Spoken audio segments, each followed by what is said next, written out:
Gusto mo bang mababaliw sa iyo ng husto ang inyong mahal? Gawin mo ito bago kayo matulog sa gabi, at yung taong ginawan mo nito ay mababaliw siya ng husto sa inyo. Lagi siyang mababalisa, hindi siya mapapakali sa kakaisip sa iyo, at kakabahan siya, at ikaw lang ang laman sa kanyang puso't isipan. Kahit saan siya magpunta, ikaw pa rin ang nasa isip niya. At pwede itong gawin sa inyong ex at sa taong may gusto ka at yung taong hindi kayo pinapansin.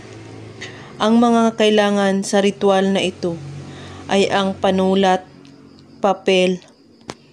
Kailangan magfo-focus kayo dito kapag gumawa kayo nito at buo ang inyong paniniwala sa paggawa at walang ibang iniisip at pagdududa.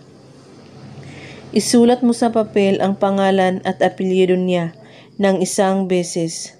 At sa likod ng papel, isulat mo na, mababaliw ka sa akin ng husto. At pagkatapos, hawakan mo ito sa inyong kamay at sabihin mo ang kanyang pangalan. Mababaliw ka sa akin ng husto. 3 times mo ito ulit-ulitin.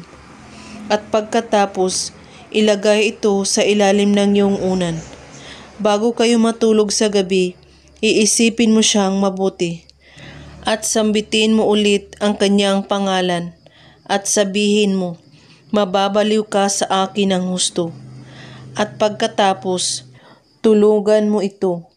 At saka mo ito kunin kapag siya ay nagpaparamdam na sa iyo unti-unti. Gawin ito kahit anong oras at araw, basta't buo ang inyong paniniwala sa paggawa at walang ibang iniisip at pagdududa. At kung may katanungan po kayo ay magko-comment lang po sa baba.